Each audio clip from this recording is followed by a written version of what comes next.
क्या हम परमेश्वर के वचन की ओर चलें? मैंने आपके लिए प्रार्थना की और मेरे मन में प्रभु ने मेरे हृदय में एक वचन को रखा जो मैंने पवित्र आत्मा से, प्रभु के संतों से और बाइबल में से प्रभु से सीखा। मैं चाहता हूं कि एक आयत को हम इकट्ठे निकाल लें और इकट्ठे मिलकर के इसको पढ़ सकते हैं। आप अपनी अपनी बाइबल्स को ओपन कीजिए और मेरे साथ निकाल करके आप इस हिस्से को पढ़ सकते हैं। 2 कुरिन्थियों की किताब 12 अध्याय,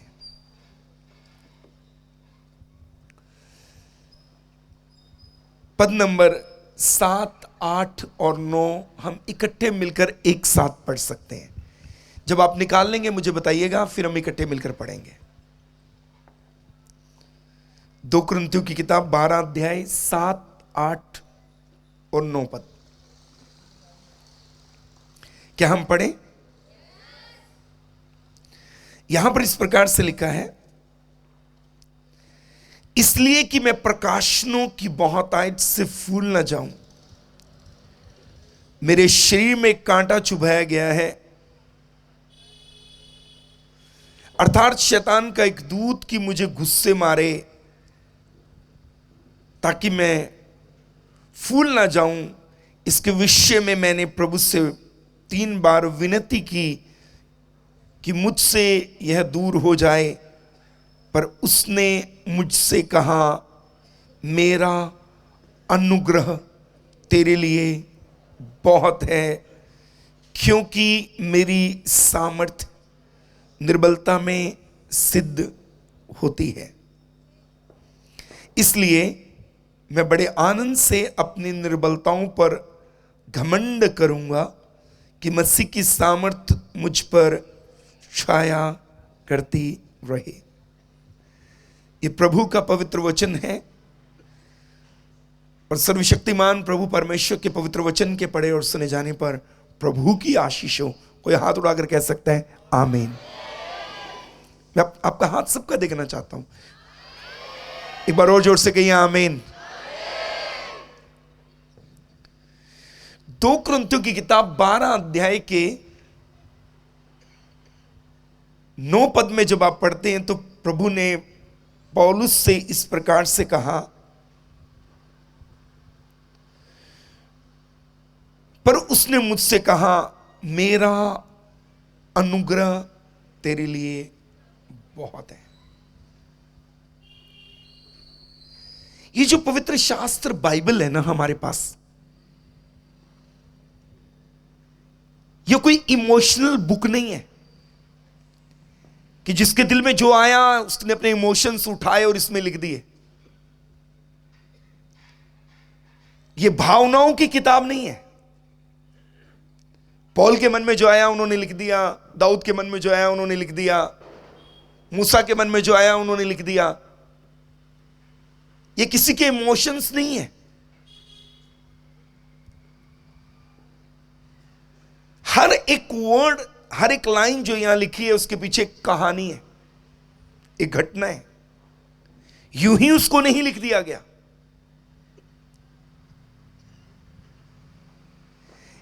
नौ पद में लिखा है, प्रभु पौल से कहते हैं, मेरा अनुग्रह तेरे लिए बहुत है।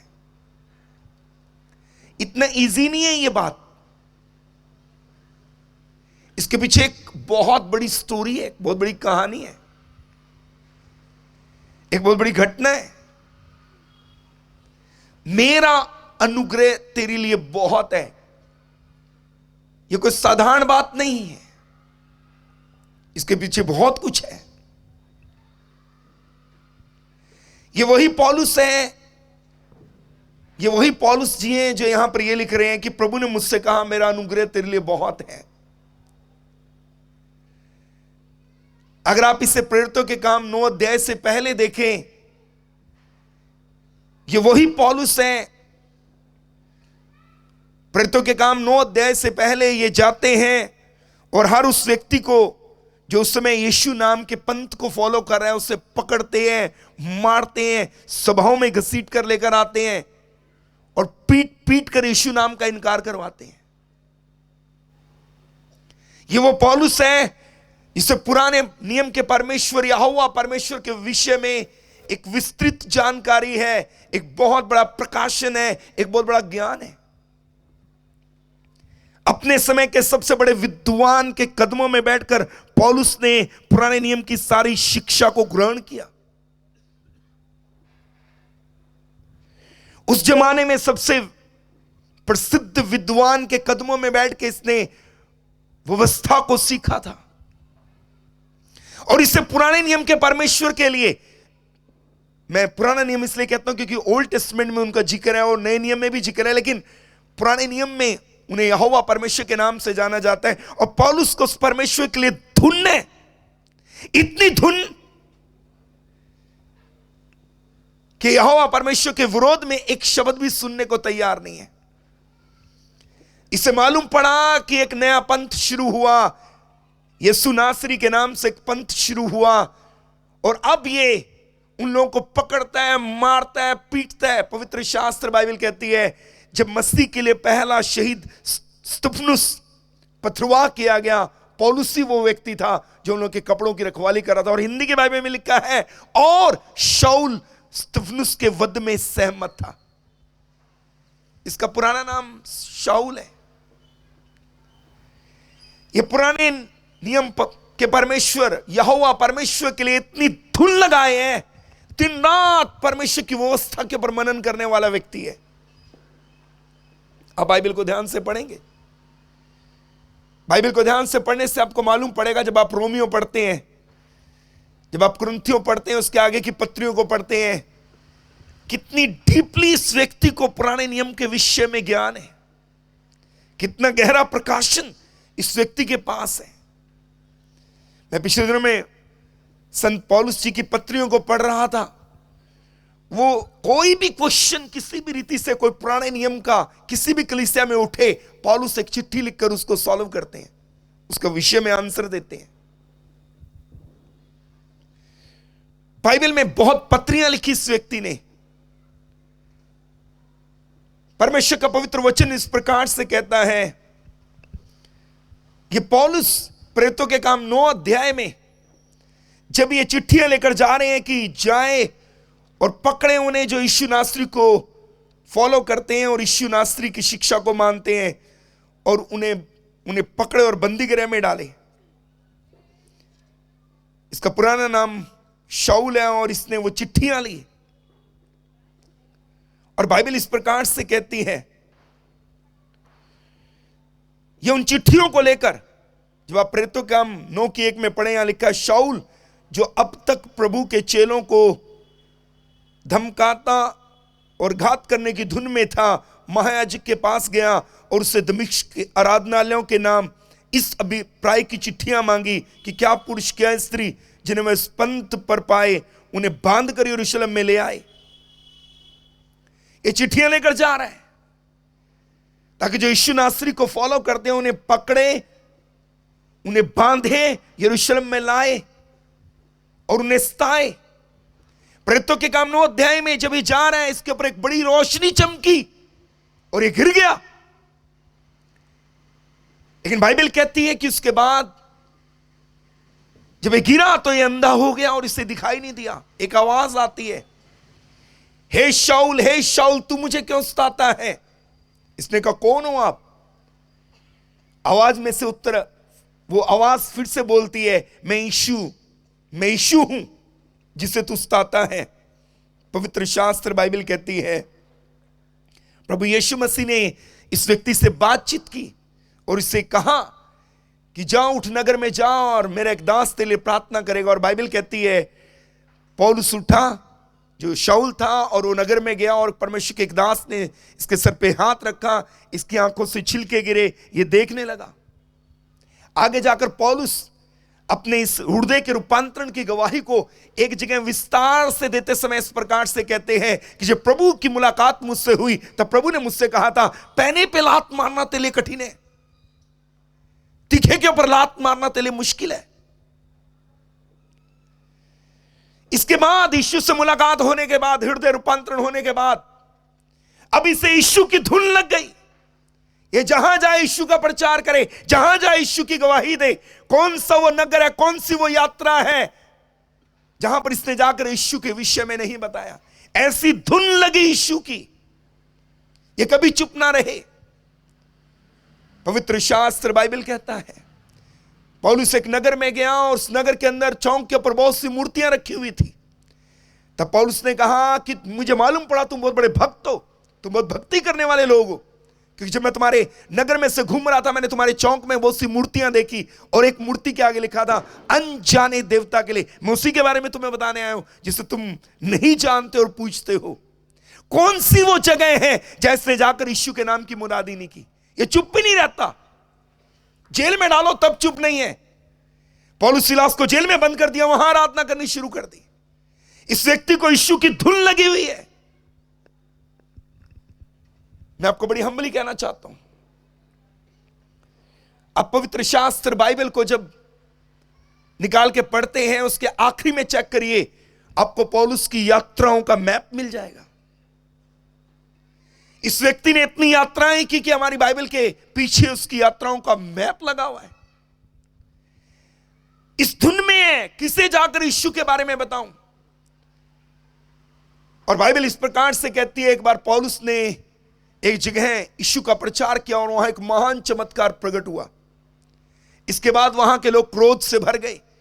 मैं शॉर्ट में बताना चाहता हूं क्योंकि समय कम होने के कारण मुझे मैसेज को कंप्लीट करना है। वहां के लोग क्रोध से भर गए, उन्होंने पौलुस को पकड़ा और घसीट कर लेकर आए और एक जगह ले जाकर के फेंक दिया। और वचन इस प्रकार से कहता है, उन्होंने पौलुस को पथराव करना शुरू कर दिया। और हिंदी की बाइबल में लिखा है वो पौलुस को तब तक पत्थर मारते रहे जब तक शोर ना हो गए कि मर गए। हिंदी के एक अनुवाद में लिखा है वो उसे मरा समझकर चले गए। उन्होंने उसे पथराव किया। ये इतना आसान नहीं है जितना मैं और आप समझ रहे हैं, सुन रहे हैं कि पौलुस को पकड़ा और उसको पत्थर मारे गए। भाई ये इतना आसान नहीं है, इतना इजी नहीं है ये। मैं एक मुस्लिम परिवार से आता हूं, मैंने कई वीडियोस देखी हैं, मैं जानता हूं पथराव क्या होता है। एक व्यक्ति को एक गड्ढे में बिठाया जाता है, उसके हाथ पीछे बांधे जाते हैं और लोग पत्थरों को उठाते हैं और उन पत्थरों में कोई शेप नहीं होती, जो मिला मैदान से उसको उठाते हैं और अपनी पूरी ताकत से जो सामने व्यक्ति है उसके ऊपर जोर से पत्थर मारते हैं। अब पत्थर आंख पे लगा तो आंख ही निकल के बाहर आती है, जबड़े पे लगा तो जबड़ा ही टूट जाता है, नाक पे लगा तो नाक ही टूट जाता है, कान पे लगा तो इस साइड से कान ही निकल आता है, ब्रेन में लगा तो ब्लीड हो जाता है। और वो तब तक पौलुस को पत्थर मारते रहे जब तक श्योर नहीं हो गए कि मर गया। पथराव किया उसको और ये जानने के बाद कि वो मर गया उसे छोड़कर वो चले गए। प्रेरितों के काम की किताब में लिखा है तब भाई लोग पौलुस के चारों तरफ आकर खड़े हुए और वो उठा और उनके साथ घर में चला गया। मैं बड़ी हम्बली आपको कुछ कहना चाहता हूं परमेश्वर का दास होने के कारण से। पौलुस एक जगह पर अपने दुखों का वर्णन करते हैं, कितनी बार मैंने बैत खाई, कितनी बार मेरा जहाज टूटा, कितनी बार मैंने कोड़े खाए यहूदियों से, कितनी बार पथराव किया गया। पौलुस अपने दुखों का वर्णन एक जगह पर करते हैं। मैं आपको बड़ी हम्बली कुछ कहना चाहता हूं, यही वो पौलुस 2 कुरिन्थियों 12 अध्याय के 1 से 5 तक अगर आप पढ़ें, जो हमने हिस्सा पढ़ा उसके ऊपर वाला हिस्सा घर जाके पढ़िएगा। हमने 7, 8, 9 आयत पढ़ा, लेकिन अगर आप इसको 1 से पढ़ें तो वहां लिखा है पौलुस का दिव्य दर्शन। वो अपने बारे में लिखते हैं। पौलुस कहते हैं ना जाने दे सहित ना जाने दे रहित मैं एक मनुष्य को जानता हूं जो तीसरे स्वर्ग तक उठा लिया गया, 3rd हेवन, तीसरे स्वर्ग तक उठा लिया गया। पौलुस अपने बारे में बता रहे हैं। 2 कुरिन्थियों 12 अध्याय हेडिंग ही है पौलुस का दिव्य दर्शन और दुर्बलता। यद्यपि घमंड करना मेरे लिए ठीक नहीं तो भी करना पड़ता है, इसलिए मैं प्रभु के दिव्य दर्शनों और प्रकाशनों की चर्चा करूंगा। मैं मसीह में एक मनुष्य को जानता हूं, 14 वर्ष हुए, ना जाने दे सहित ना जाने दे रहित परमेश्वर जानता है ऐसा मनुष्य तीसरे स्वर्ग तक उठा लिया गया। कुछ बिब्लिकल स्कॉलर्स का यह मानना है, कुछ बाइबल के विद्वानों का यह मानना है, 2 कुरिन्थियों 12वें अध्याय में पौलुस कहता है कि मैं तीसरे स्वर्ग तक उठा लिया गया। कुछ बाइबल स्कॉलर्स ये कहते हैं एक्चुअल में जब उससे पथरवाह किया गया वो सच में मर गया था। ये कथा कहानी नहीं है, वो सच में मर गया था। मैं आपको बड़ी हम्बली कुछ कहना चाहता हूं मेरे प्रियो। ये पौलुस आके अपनी चर्चा करता है, वो कहता है मैंने 3 बार प्रार्थना की प्रभु से, एक कांटा मेरे देह में है उसे हटा दे। प्रभु ने कहा कांटे की बात मत कर, मेरा अनुग्रह तेरे लिए बहुत है। एक्चुअल में अनुग्रह था क्या? कुछ बिब्लिकल स्कॉलर्स का यह मानना है जब पौलुस को पथरवाह किया गया, बाइबल में नहीं लिखा लेकिन कुछ बिब्लिकल स्कॉलर्स का यह मानना है, वो ये कहते हैं, मैंने भी कुछ बुक्स को पढ़ा उनमें से मुझे एविडेंस मिले, ये मानना है लोगों का जब पौल को पथरवाह किया गया उस समय हो सकता है जब पथरवाह किया गया आंख के ऊपर पत्थर लगा, हो सकता है अब सही से दिखता ना हो, सर में पत्थर लगा, हो सकता है अब सही से सूझता ना हो। इसलिए बाइबल में एक पत्री में इस प्रकार से लिखा है, पौल कहते हैं, लोग कहते हैं वो वक्तव्य में तो हल्का दिखता है पर उसकी पत्रियों में बड़ी गंभीरता और ज्ञान की बातें नजर आती हैं। एक और कलीसिया को पौलुस अपनी चिट्ठी लिखते समय कहते हैं, मेरी शारीरिक दुर्दशा को देखकर तुमने मुझसे घृणा नहीं की। एक और कलीसिया को पौल चिट्ठी लिख के कहते हैं, मेरी शारीरिक दुर्दशा को देखकर तुमने मुझसे घृणा नहीं की बल्कि तुमने मेरी केयर की। बिब्लिकल स्कॉलर्स का यह मानना है उस पथराव के बाद अब पौलुस की शरीर सही नहीं है, अब उसकी बॉडी वैसी नहीं है जैसे पहले थी। ना जाने क्या क्या कहां कहां निर्बलता शरीर में आई है पथराव के बाद। अब पौल ने 3 बार कहा, प्रभु यह कांटा मुझसे हटा, प्रभु यह कांटा मुझसे हटा। यहां लिखा है मेरे शरीर में कांटा चुभाया गया है, और कहते हैं कि 3 बार मैंने प्रभु से प्रार्थना की, प्रभु ये कांटा मुझसे हटा। एक्चुअली पौल कह रहे होंगे, प्रभु उस पथराव के बाद शरीर में कहीं कहीं कुछ कुछ ठीक नहीं है, नजर नहीं आता ठीक, शरीर में अभी दुर्बलता है, ये कांटा मुझसे दूर कर। 3 बार विनती की, प्रभु ने कहा कांटे की बात मत कर, मेरा अनुग्रह बहुत है। अनुग्रह किसे कहते हैं? एक्चुअली ये यहां जो लिखा है मेरा अनुग्रह तेरे लिए बहुत है, एक्चुअली अनुग्रह था क्या? पौल के लिए अनुग्रह क्या था? पौल के लिए अनुग्रह यह था, प्रभु उसको कहना चाह रहे थे, सुन जो पथरवाह से पहले तू कर रहा था, तू पथरवाह के बाद भी वही सब कुछ कर रहा है। अरे एक कांटे की बात छोड़, जो तू पहले कर रहा था अभी भी तू वही करने में योग्य है। बोलिए हालेलुया।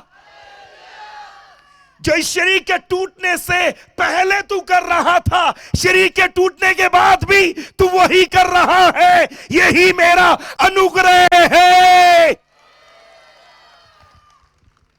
यही मेरा अनुग्रह है। जो तू पहले कर सकता था तू अभी भी वो कर रहा है। ये बोलना बंद कर दे कि कांटा हटा ले। ओह प्रभु पौल को ये कहना चाहते हैं, लिखा नहीं बाइबल में लेकिन ये कहना चाहते हैं, आंख पे पत्थर लगा, तू पहले भी मेरा सुसमाचार प्रचार करता था, कम दिखता है, अभी भी तो कर रहा है। मुंह पे पत्थर लगा, सही से बोल नहीं पाता, अरे पहले भी प्रचार करता था अभी भी कर रहा है। चिंता ना कर, ठीक हो ना हो, जो मैंने तेरे से करवाना है वो करवा के ही रहूंगा। बोलिए हालेलुया, बोलिए हालेलुया। मेरा अनुग्रह तेरे लिए बहुत है। कोई कहिए आमीन, कोई कहिए आमीन। अरे यही तो हम मसीहों की कहानी है, यही तो हम क्रिश्चियंस की स्टोरी है।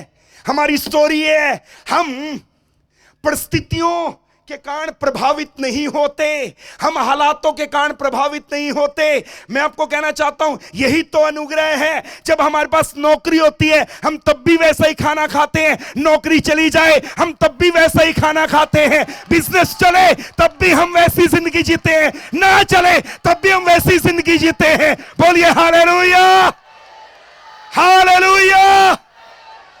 यही तो अनुग्रह है, यही तो अनुग्रह है। हम पे परिस्थितियां प्रभाव नहीं डालती। अगर आप मसीह में हैं तो आपके ऊपर एक रूल लागू होता है। उस रूल का नाम है शद्रक मेशक अबेदनगो का कानून। और ये कौन सा कानून है? शद्रक मेशक अबेदनगो का लॉ ये है, वो आग में है पर आग का प्रभाव नहीं है। यही तो अनुग्रह है।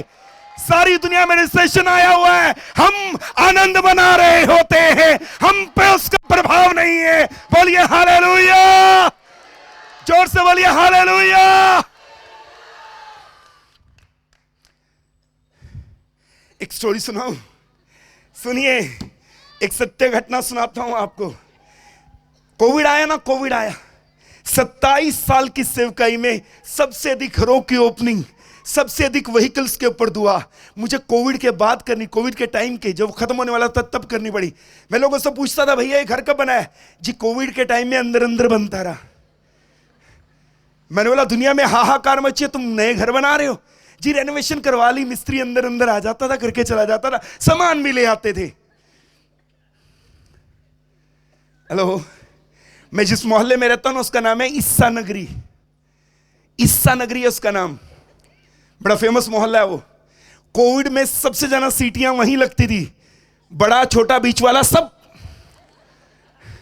सारी दुनिया में कोविड फैला, इनके घरों में सीटियां लगती हैं। यही तो अनुग्रह है। हम पे हालातों का प्रभाव नहीं है, हम पे परिस्थितियों का प्रभाव नहीं है। यही तो अनुग्रह है। बोलिए हालेलुया। परिस्थितियां हमें तोड़ती नहीं है, हालात हमें रोकते नहीं है। बोलिए हालेलुया। पंजाब में गीत गाया जाता है, जिन्ना सानू रोकोगे उन्ने वधे जावांगे। बोलिए हालेलुया। जिन्ना सानू रोकोगे, असी हालेलुया वाले हैं। बोलिए हालेलुया, जोर से बोलिए हालेलुया। अरे यही तो अनुग्रह है। हालात हम पे प्रभाव नहीं छोड़ते। शद्रक मेशक अबेदनगो आग के भट्टे में है पर आग जला नहीं रही। अरे यही तो अनुग्रह है। हमारी बीमारियां रिपोर्टों में नजर आती हैं, शरीर में कोई प्रभाव नहीं है। बोलिए हालेलुया। हमारे शरीर के ऊपर उसका कोई असर नहीं है। कोई कहे आमीन, आमीन। मेरा अनुग्रह तेरे लिए बहुत है। बोलिए हालेलुया। लेकिन कुछ मसीह है ना, उन्हें एविडेंस चाहिए होता है, सबूत चाहिए होता है। बेटी घर में पैदा हो गई। मैं लुधियाना में एक फैमिली में गया, उनकी बेटी जहां तक मुझे लगता है 8th में थी, एक 10th में थी शायद। वो बहन को माइग्रेन हो रखा। मैंने पूछा इतना माइग्रेन? बोली बहुत बीमार हूं मैं तो, तबीयत खराब ही रहती है पादरी साहब मेरी। मैंने बोला हुआ क्या है? अरे पादरी साहब बेटी 10th में होगी, टेंशन पड़ी हुई है, ट्रेनिंग कैसे होगी, नर्सिंग कैसे करवाऊंगी बीएससी। मैंने बोला बहन जी, जिस दिन आपके कोख में बच्ची खुदा ने रखी थी ना, इसकी शादी तक का और इसके जीवन के हर इंतजाम को प्रभु ने पहले हेवन में मुकर्रर करने के बाद, तय करने के बाद आपकी कोख में इस बच्ची को भेजा था। अब वो माने ना, नहीं भाई साहब कुछ हाथ में भी तो होना चाहिए ना। अनुग्रह क्या है? ग्रेस क्या है? मैं आपको बताता हूं अनुग्रह क्या है। अनुग्रह ये है, जब जिस समय जो चाहिए आपको मिलेगा, पॉकेट में हो ना हो। ओके, थोड़ा इतनी जल्दी समझ आने वाली बात नहीं है, इतनी जल्दी समझ आने वाली बात नहीं है। इस धरती के पैसे को जो आत्मा कंट्रोल करती है उसका नाम है मैमन। वो एक डीमन है। इस धरती के पैसे को कंट्रोल करता है वो। धरती के पैसे को कंट्रोल करने वाली आत्मा का नाम है मैमन। वो एक डीमन है। और मालूम है वो क्या सिखाता है मसीहों को? वो मसीहों को सिखाता है तुमने पैसे के लिए काम करना है, तुमने पैसे के लिए काम करना है। लेकिन सच मालूम है क्या है? सच ये है, पैसा हमारे लिए काम करता है। ओके, एक क्वेश्चन है मेरा। यीशु ने अपने चेलों को बुलाया, दो दो चीज कुछ मत लेना, जाओ। चेले बिना दो दो चीज लिए वापस गए, सुसमाचार सुनाया, वापस लौट कर आए। यीशु ने पूछा कोई कमी रही है तुम्हें? बोले कोई कमी नहीं रही। बोले कोई कमी नहीं रही। चेले कहते कोई कमी नहीं रही हमें। बाइबल में लिखा है, यीशु ने कहा आकाश के पंछियों को देखो, ना बोते ना काटते हैं, तो भी तुम्हारा स्वर्गीय पिता ने देता है। तुम्हें कैसे छोड़ देगा वो? आपको अपनी नीड्स तक, सिर्फ जरूरतों तक सीमित रहना है। समस्या क्या है? 5 लाख जेब में होंगे, बेटी की ट्रेनिंग के तब आराम से सोऊंगा। अरे सुनिए, हम मसीह वो हैं। ओके, एक जल्दी से एक एग्जांपल और देना चाहता हूं। ओहो, हमारी बाइबल में एक विधवा के घर में परमेश्वर ने एलिया को भेज दिया। सारपत नगर की विधवा है, उसके घर में एलिया को भेजा गया। एलिया जैसे उसके घर में गया, उससे कहता पानी लेके आओ। पानी लेने गई, पीछे से एलिया ने आवाज दी, रोटी भी ले आना। बिना पानी लिए वापस आ गई, पानी भी नहीं है। एक मुट्ठी आटा, एक रोटी बनाएंगे, मैं मेरा बच्चा खाएंगे, मर जाएंगे। एलिया कहता पहले तुम मेरे लिए बना के ला।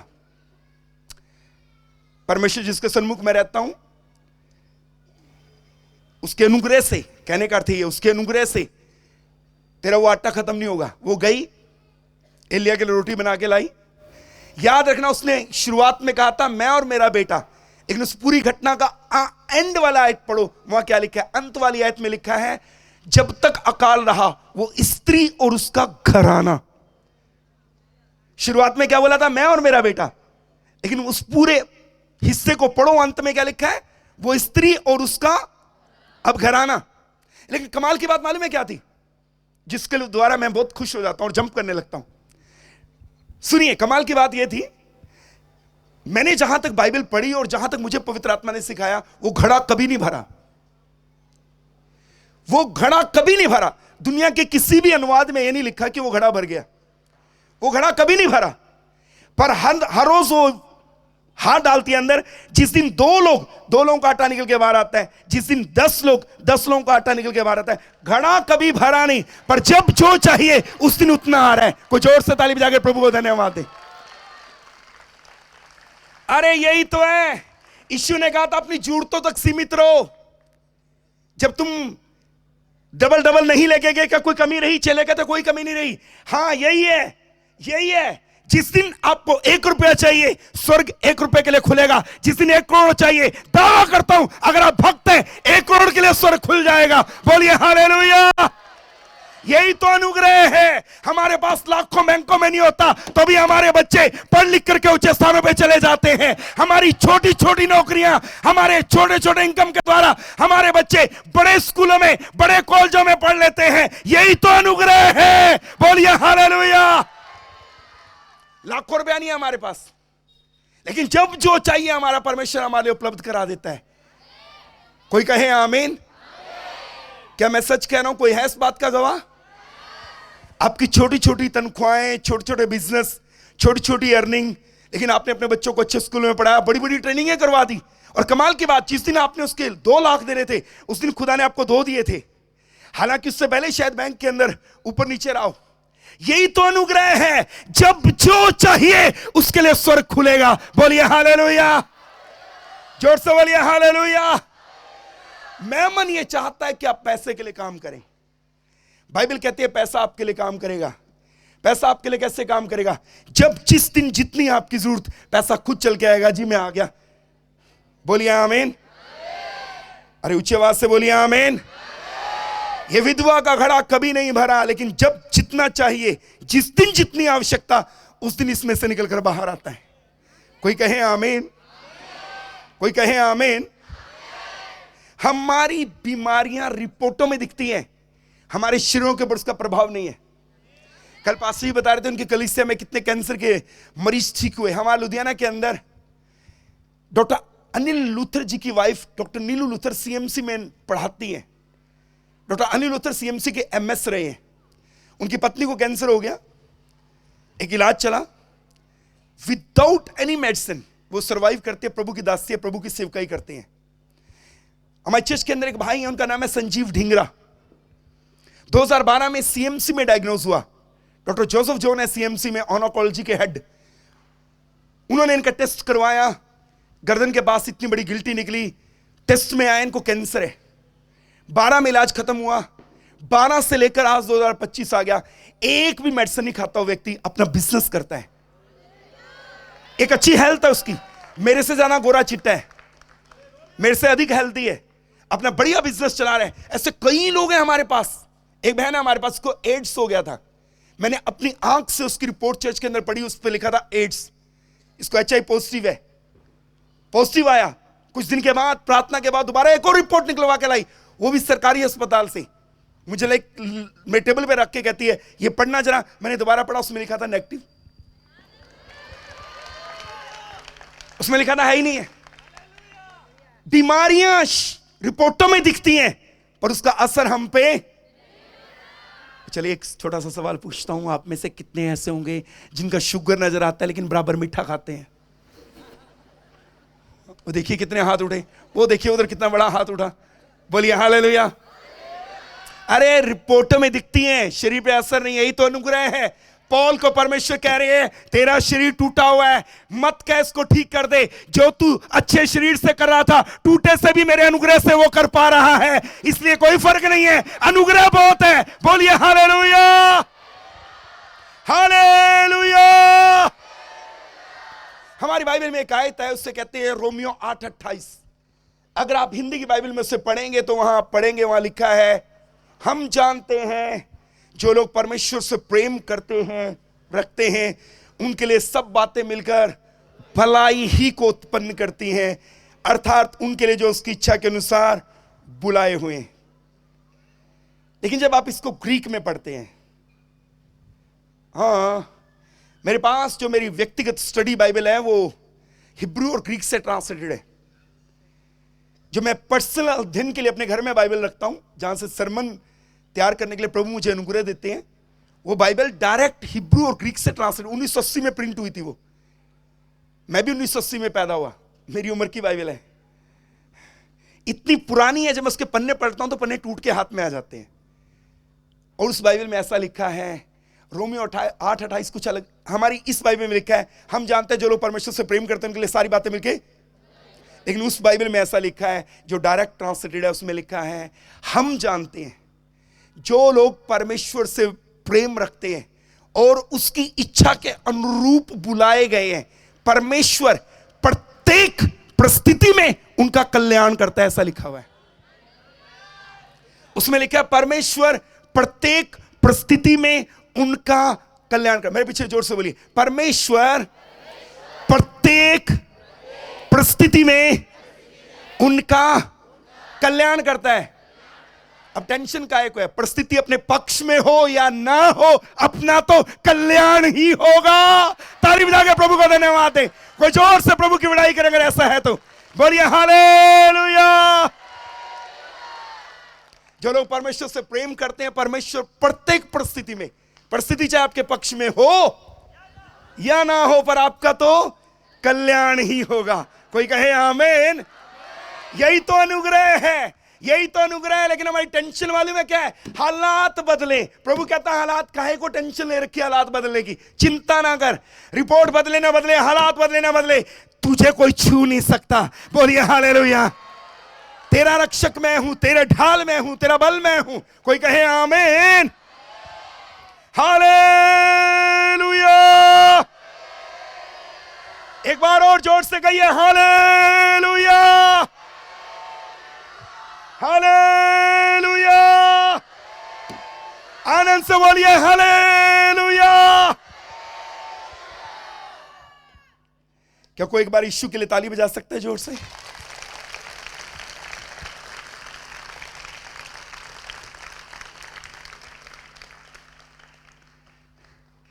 अब एक और समस्या है, साथ वाले को बोले एक और समस्या है, बोले एक और समस्या है, साथ वाले को बोले एक और समस्या है।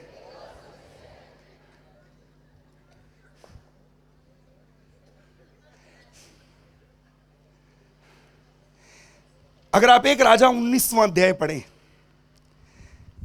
एलिया ने एक बड़ा काम किया।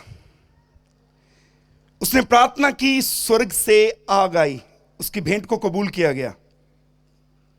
एक राजा 19 अध्याय में 18वें अध्याय से अगर आप आगे पढ़ें तो वहां है एलिया ने प्रार्थना की, स्वर्ग से आग आई, और 18वें अध्याय में आग उतरी और परमेश्वर ने आग भेजकर एलिया की भेंट को कबूल किया। इसके बाद एलिया ने झूठे नबियों को, मैं और डिटेल में नहीं जा सकता, झूठे नबियों को घात किया। और बाइबल कहती है एक राजा 19 अध्याय 1 पद में लिखा है, तब अहाब ने इजबेल, यानी अहाब ने अपनी पत्नी, अहाब राजा है, उसने अपनी पत्नी इजबेल को एलिया के काम विस्तार से बताए कि उसने सब नबियों को तलवार से किस प्रकार मार डाला।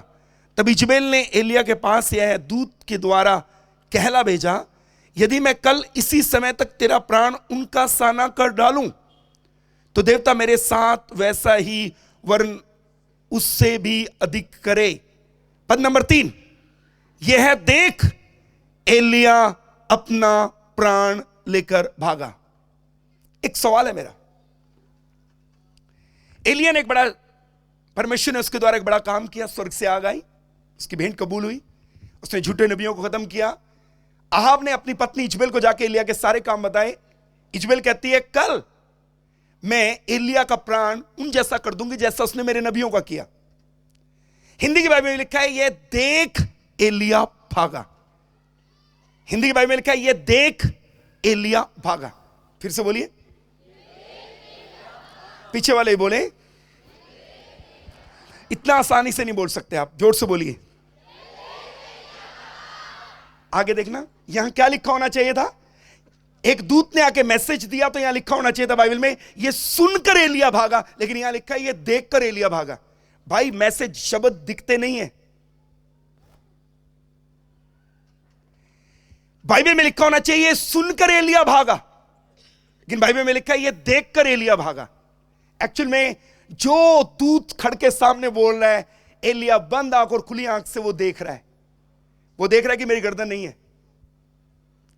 कभी कभी मैं और आप जो सुनते हैं ना, हम वही देखना शुरू कर देते हैं। कभी कभी मैं और आप जो सुनते हैं ना, वही देखना शुरू कर देते हैं। यह गंभीर बात है।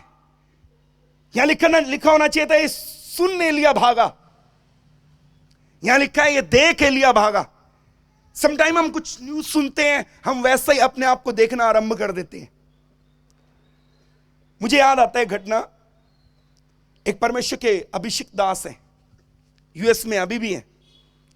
अब इंग्लैंड में जाएंगे, जगह जगह उनकी बुक्स आपको लोगों के घरों में मिलेंगी। बहुत प्रसिद्ध प्रभु के एक दास है, उनका नाम है एंड्रयू वॉमक। इंग्लैंड में जगह जगह घरों में आप उनकी बुक्स देख सकते हैं।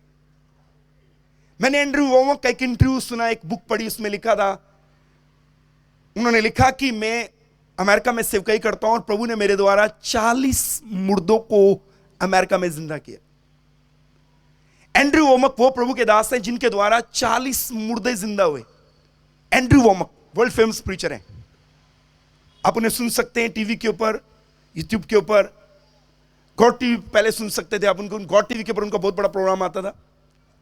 एंड्रयू वॉमक के द्वारा प्रभु ने 40 मुर्दे जिंदा किए।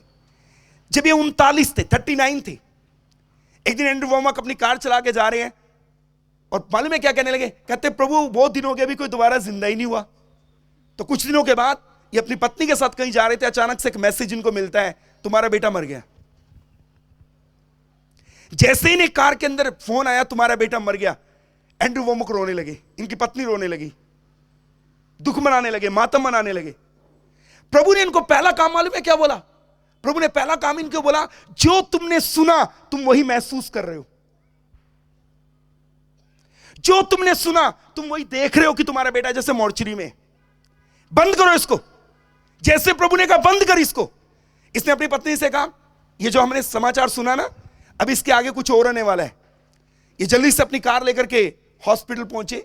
जब तक ये हॉस्पिटल पहुंचे, लड़के को मोर्चरी में रख दिया गया। उसके शरीर के ऊपर सिर्फ एक बेड, एक चद्दर थी, कोई वस्त्र नहीं था, और उसके अंगूठे के ऊपर एक टैग लगा हुआ था, उस पर उस लड़के का नाम लिखा हुआ था। ये मोर्चरी में गए, प्रभु ने इस व्यक्ति को एक ही बात बोली, जो तूने सुना अब तू वो महसूस कर रहा है कि तेरा बेटा नहीं रहा, इसलिए तू रो रहा है, बंद कर इसको, क्योंकि अगर मैं 39 जिंदा कर सकता हूं, मैं और भी कर सकता हूं। जैसे प्रभु ने इससे बात करी, इसने मातम मनाना बंद किया, खुश हो गया, कहता कुछ होने वाला है अब, और अपनी पत्नी के साथ कार लेकर के मोर्चरी हॉस्पिटल गया, मोर्चरी में गया, बेटे की डेड बॉडी देखी, उसके ऊपर एक चद्दर डली हुई थी, पूरा शरीर पे वस्त्र नहीं थे, अंगूठे पे एक टैग लगा हुआ था। उसने अपने बेटे को कहा चल घर चलते हैं। उसका बेटा उठ खड़ा हुआ और वो 40वां था। और वो 40वां था। समस्या यही है, आप जो सुनते हैं आप वो देखना शुरू कर देते हैं। हेलो, ये देख एलिया भागा। एलिया ने ये देख लिया कि मेरी गर्दन नहीं है इसलिए भाग रहा है। होना चाहिए सुनकर भागा, लेकिन वहां लिखा है देख कर भागा। मैं आपको कुछ कहना चाहता हूं, बड़ी हम्बली मैं आपको कुछ कहना चाहता हूं। ये एक बहुत बड़ा रेवलेशन है। अब्राहम अपनी पत्नी की सूखी कोख को देखता था, परमेश्वर उस सूखी कोख में से मुझे और आपको देखता था। यह परमेश्वर का देखना है। हेलो, कोई ताली नहीं, कोई हालेलुया नहीं, कोई प्रेज़ द लॉर्ड नहीं। क्या परमेश्वर की महिमा के लिए कुछ कह सकते हैं जोर से? अब्राहम अपनी पत्नी की सूखी कोख को देख रहा है, परमेश्वर उसी सूखी कोख में से मुझे और आपको देख रहे थे। आपको अपना दृष्टिकोण ईश्वरीय लेके आना पड़ेगा। आपको यीशु के जैसे देखना पड़ेगा। आपको अपना दृष्टिकोण बदलना पड़ेगा। आपको अपना नजरिया बदलना पड़ेगा। जब तक आपका दृष्टिकोण नहीं बदलेगा, चीजें नहीं बदलेंगी, हालात नहीं बदलेंगे, परिस्थितियां नहीं बदलेंगी। आपको अपना दृष्टिकोण यीशु के जैसा लेके आना पड़ेगा। ओके, यीशु का दृष्टिकोण कैसे है? यार के घर में सब लोग मातम मना रहे हैं, बेटी मर गई, यीशु कहते सो रही है। यह दृष्टिकोण है। हेलो, अरे कोई कुछ तो कह दो। यार के घर में सब मातम मना रहे हैं, बेटी मर गई, यीशु कहते सो रही है। यह दृष्टिकोण है। चेले कहते इतने इतने इतने 100 दिनार की रोटी लाओ तो भी कम पड़ेगी, यीशु कहते 5 काफी है। यह यीशु का दृष्टिकोण है। यीशु देख रहे हैं बच रही है, 5 में से भी बच रही है। चेले कह रहे इतने 100 दिनार की लाओ तो भी पूरी नहीं होगी, यीशु कहते बच रही है। दोनों का दृष्टिकोण अलग है। चेलों का दृष्टिकोण है इतने सैकड़ों दिनार की रोटी लाओ तो भी पूरी नहीं होगी, यीशु कह रहे 5 है ना, ये बच रही है, इसमें से बच रहा है। ये यीशु का दृष्टिकोण है। ये यीशु का दृष्टिकोण है। ये यीशु का दृष्टिकोण है। बोलिए हालेलुया। प्रभु के नजरिए से चीजों को देखना शुरू कर दें। कोई कहे हालेलुया, हालेलुया। हमारे पटियाला में एक पादरी साहब है, बुजुर्ग पादरी साहब, उनका नाम है पास्टर अमर्सन। उनका बेटे का नाम है विजय पॉल अमर्सन। बहुत बुजुर्ग पासवान है। 97 में मैं उनको मिला, 1997 में मैं उनके घर गया था। उसके बाद उन्होंने मुझे कई बार अपनी कलीसिया में संदेश देने के लिए बुलाया। एक चैनल है, उसका नाम है हिडन हीरोज। वो जो प्रभु में बड़े बड़े काम किए ना जिन लोगों ने, उनको वो चैनल ढूंढता है और उनका इंटरव्यू करता है। एक बार हिडन हीरोज चैनल ने आकर के उनका इंटरव्यू किया और उनसे पूछा, पटियाला में आपके द्वारा कई मुर्दा जिंदा, और वो आज भी वो मुर्दे हैं जो जिंदा हुए हैं, वो लोग हैं जो मुर्दे जिंदा आज भी पटियाला में हैं। तो उनसे पूछा गया, पास्टर अमर्सन आपके द्वारा प्रभु ने कई मुर्दे पटियाला में जिंदा किए और उनसे मिले भी वो, उन्होंने उन जो मुर्दों में से जिंदा हुए उन लोगों को भी मिले वो चैनल वाले, जाके उनकी फैमिली से उन्होंने जाके बात की, सब हिस्ट्री नोट की और उसको उन्होंने यूट्यूब चैनल पे डाला। तो पास्टर अमर्सन से पूछा गया, आप बताइए आपके लिए एक लंगड़े को चलाना बड़ा काम है या एक मुर्दे को जिंदा करना बड़ा काम है? पास्टर अमर्सन ऐसे सोच के कहते हैं चैनल वालों को, मेरे लिए मुर्दा जिंदा करना थोड़ा आसान काम है, लंगड़े को चलाना थोड़ा मुश्किल है। तो बोले क्यों? बोले लंगड़े को चलाने के लिए मुझे उसके विश्वास में काम करना पड़ेगा, मुर्दे को जिंदा करने के लिए मुझे मेरा विश्वास चाहिए। बोलिए हालेलुया। अरे जोर से बोलिए हालेलुया। प्रभु के दृष्टिकोण से देखिए, बोलिए हालेलुया। मरियम कह रही है भाई मर गया, मार्था कह रही है भाई मर गया, यीशु अपने चेलों को कह रहे हैं सो गए, जगाने चलते हैं। ये यीशु का दृष्टिकोण है। यीशु चीजों को अलग नजरिए से देखते हैं। बोलिए हालेलुया, हालेलुया। यीशु का दृष्टिकोण बिल्कुल अलग है। अगर आप चाहते हैं आपके जीवन में चीजें बदले, आपको यीशु का दृष्टिकोण लेके आना पड़ेगा। ये देख एलिया भागा, उसने जो सुना, इजबेल मेरी गर्दन हटाएगी क्योंकि मैंने उसके नबियों की गर्दन हटाई, मैंने उसके नबियों की गर्दन हटाई, वो मेरी गर्दन हटाएगी। ये देख उसने अपनी गर्दन हटी हुई देखी और वो भाग लिया। मैं आपको कहना चाहता हूं अगर ऐसा है अगर ऐसा है तो आज की रात हम कुछ अलग ना देखें। इतनी जल्दी समझ आने वाली बात। मैं एक एग्जांपल दूंगा तो समझ में आएगा। हमारे चर्च के अंदर एक लड़का है, उसकी हाइट बहुत छोटी है। एक दिन मेरे पास आके कहता है मैंने ना बाइक लेना है,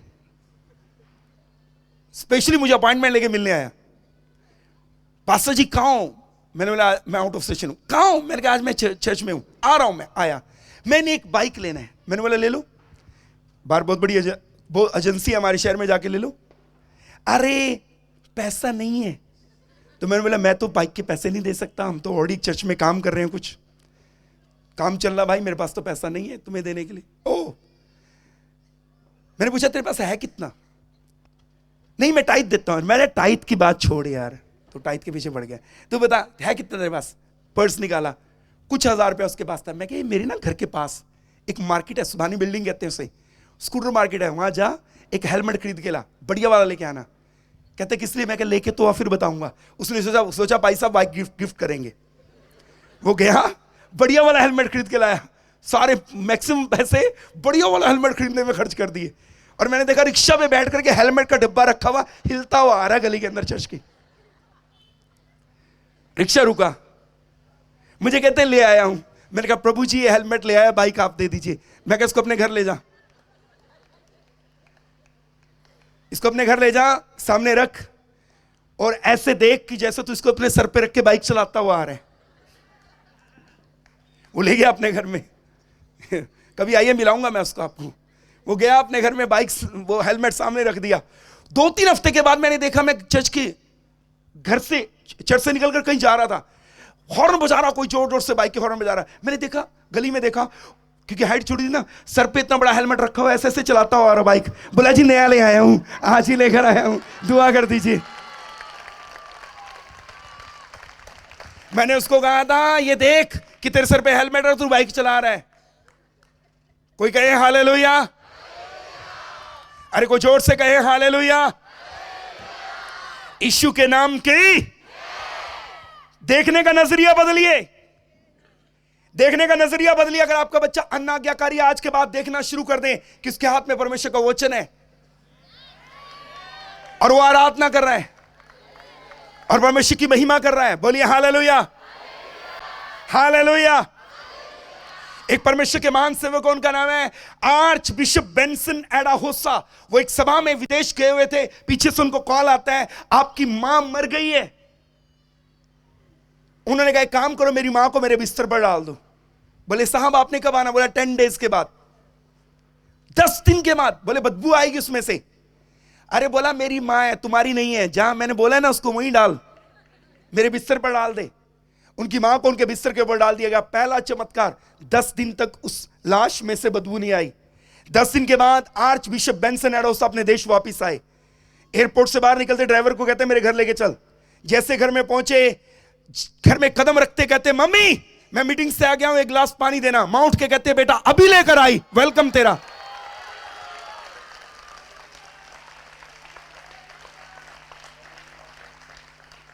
मां कहती है अभी लेकर आई। आप गूगल सर्च कर लीजिए, आपको पूरी ये लिखिए वहां पे आर्च बिशप बेंसन एडाहोसा जी की मां कब जिंदा हुई, पूरी गवाही आपको मिल जाएगी। मैं आपको कुछ कहना चाहता हूं, उन्होंने अपने इंटरव्यू में बताया, आर्च बिशप बेंसन एडाहोसा ने बताया एक्चुअल मैंने मेरी मां को मरा हुआ देखा ही नहीं था। मैंने मेरी मां को मरा हुआ इसलिए कहा बिस्तर पे डालो, अगर मरा हुआ देखता तो कहता मोर्चरी में रख दो।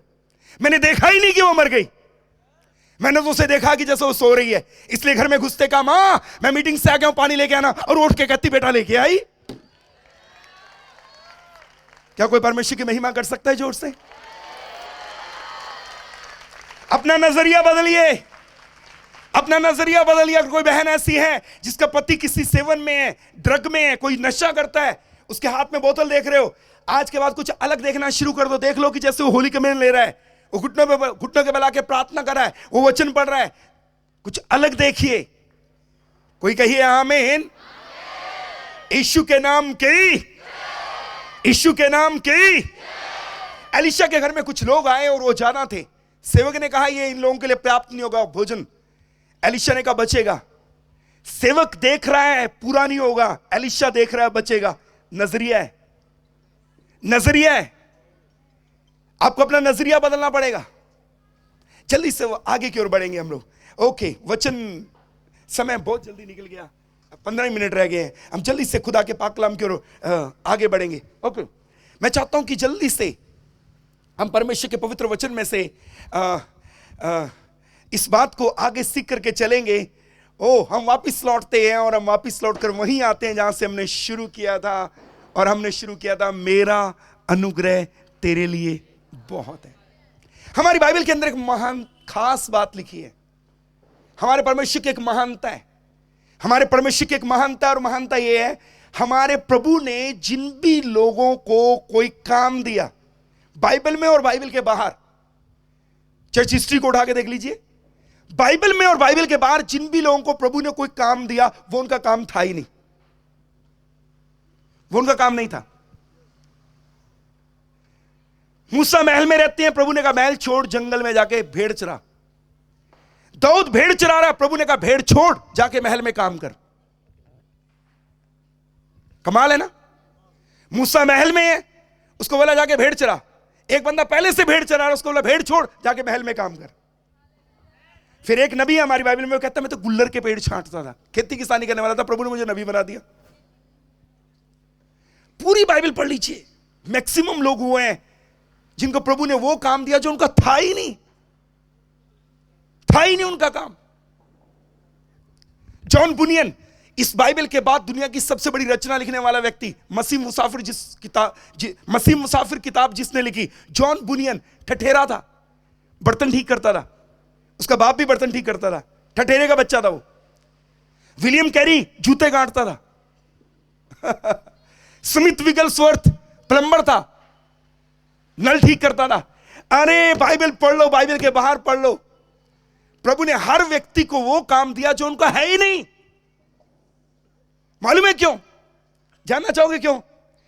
ताकि आप उन बातों को देखने के बाद, उन ऐतिहासिक घटनाओं को और बाइबल की घटनाओं को पढ़ने के बाद यह कह सको, अगर प्रभु इनसे करवा सकता है, मुझसे क्यों नहीं करवा सकता? बोलिए हालेलुया। कोई कहे आमीन, कोई कहे आमीन। दूसरी बात, प्रभु ने इन्हें काम करने के लिए वो चीजें दी जिनसे वो हो ही नहीं सकता था, जो प्रभु चाहते थे वो करें। वो चीजें इन्हें दी जिनके द्वारा वो हो ही नहीं सकता था, जो प्रभु चाहता था कि ये करें। ओके, इजरायलियों को, लाखों लोगों को छुड़ाने के लिए मिस्र से प्रभु ने कहा लाठी लेके जा। शमसून के हाथ में गधे के जबड़े की हड्डी पकड़ा दी, दाऊद के हाथ में गोफन पकड़ा दिया। देखिए वो विधवा, पवित्र शास्त्र बाइबल 2 राजा 4 अध्याय के अंदर एलिशा, जिस विधवा की जो विधवा एलिशा के पास आती है, एलिशा उससे कहता है अपने मोहल्ले के बर्तन इकट्ठे करना, थोड़े ना इकट्ठे करना। वो एक हांडी तेल था, वो एक मुट्ठी आटा था। मेरे पीछे हाथ उठाकर बोलिए, बाहर से कुछ नहीं आएगा। अरे जोर से बोलो, बाहर से कुछ नहीं आएगा। जब तक आप हाथ उठाकर नहीं बोलेंगे मैं आगे नहीं जाऊंगा। हाँ बोलिए, बाहर से कुछ नहीं आएगा। मैं वो विदेश की बात नहीं कर रहा भैया, मैंने बाहर से कुछ नहीं आएगा। आप उसको अगर विदेश के लिए काउंट करना चाहें तो कर सकते हैं। बाहर से कुछ नहीं आएगा, जो हमारे पास है उसी से इतिहास रचा जाएगा। बाहर से कुछ नहीं आएगा। बोलिए बाहर से कुछ नहीं आएगा। बोलो लाठी काफी है समुद्रों को फाड़ने के लिए, गोफन काफी है गोलियत को हराने के लिए। बोलिए गधे के जबड़े की हड्डी काफी है ढेर लगाने के लिए। एक हांडी तेल काफी है पूरे मोहल्ले के बर्तनों को भरने के लिए। जो हमारे पास है उसे प्रभु इस्तेमाल करेगा अपनी महिमा दिखाने के लिए। बाहर से कुछ नहीं आएगा, जो इनके पास था प्रभु ने उसे ही इस्तेमाल किया।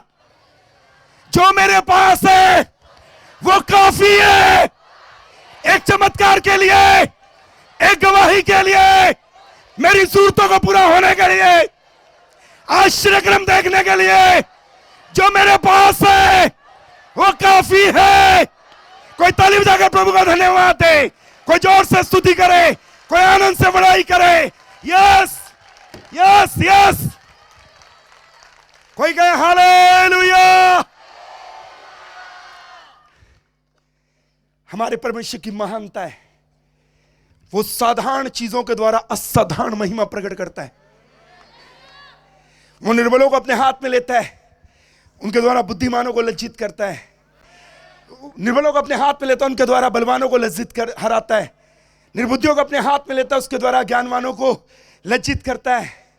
हमारा परमेश्वर साधारण लोगों को अपने हाथ में लेता है, साधारण चीजों को अपने हाथ में लेता है और उसके द्वारा अपनी असाधारण महिमा प्रकट करता है। हालेलुया। ये उसकी महानता है। कोई कहे हालेलुया हालेलुया। बोले यीशु के नाम की। अगर आज की सभा में कोई व्यक्ति ऐसा है जो कहता है मैं योग्य नहीं हूं, मेरे पास संसाधन नहीं है, मैं प्रभु के लिए काम नहीं कर पाऊंगा, मैं आपको कुछ कहना चाहता हूं मेरे प्रियो। जब मैंने विश्व चर्च इतिहास पढ़ा, मुझे पता चला सीटी स्टड जो एक महान मिशनरी था, जितने प्रभु के श्रेष्ठ दास यहां बैठे हो जानते हैं, सीटी स्टड एक महान मिशनरी था। उसने लाखों आत्माओं को जीता। उसके द्वारा बहुत बड़ा रिवाइवल आया। उसके पांव का जूता 14 नंबर का था, बाजार में मिलता नहीं था। जब वो चलता था बत्तख के जैसे चलता था और सब लोग मजाक करते थे। मैं आपको कुछ कहना चाहता हूं, सीटी स्टड का जूता बाजार में नहीं मिलता। स्मिथ विगल्सवर्थ बोलता था अंग्रेजों के, वोकैबुलरी सही नहीं थी, बोलता कुछ था निकलता कुछ था, बोलने में ठीक नहीं था। प्लम्बर था। जॉन बुनियन ठठेरा था। मैं आपको कुछ कहना चाहता हूं बड़ी हम्बली, मूसा बोलने में ठीक नहीं था। विलियम कैरिश जूते बांधता था। मैं आपको कुछ कहना चाहता हूं, मूसा तुतलाता था। बेनी हिन अपनी अभिषेक किताब में लिखते हैं, जब मैं छोटा बच्चा स्कूल में पढ़ा करता था, मैं कुछ बोलता पूरी क्लास हंसती। बेनी हिन बचपन में उसकी जुबान सही नहीं थी। एस्तर गुलाम थी। रूत की 10 पीढ़ियों के पर श्राप था। दाऊद चरवाहा था। सवाल एक है, अगर परमेश्वर इतनी अयोग्यताओं से भरे लोगों को अपने हाथ में लेकर इस्तेमाल कर सकता है, अगर आप कहते हैं मेरे अंदर अयोग्यता है, मेरे अंदर काबिलियत नहीं है, मैं गुड न्यूज देना चाहता हूं, नेक्स्ट आप हो सकते हैं। हालेलुया। बोलिए हालेलुया। परमेश्वर की महानता है, वो अयोग्य लोगों को अपने हाथ में लेता है और उन्हें योग्य बना देता है। कोई कहे आमीन। अरे जोर से बोलिए आमीन। हालेलुया हालेलुया हालेलुया।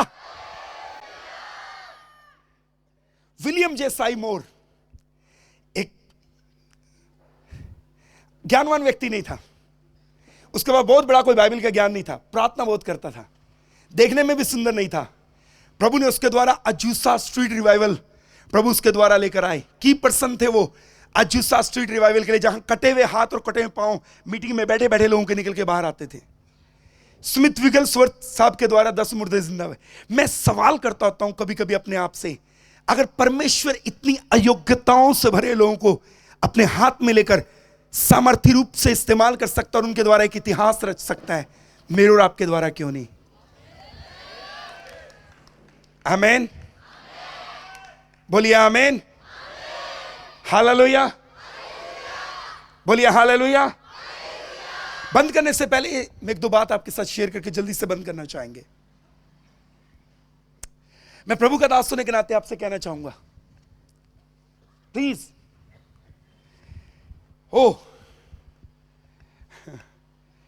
परमेश्वर का आत्मा मुझे स्ट्रांगली कह रहा है, स्ट्रांगली बहुत स्ट्रांगली खुदा का आत्मा मुझे कह रहे हैं, यहां पर कुछ लोग ऐसे हैं जो बाहर से बहुत अच्छे दिखते हैं लेकिन अंदर से बहुत टूटे हुए हैं।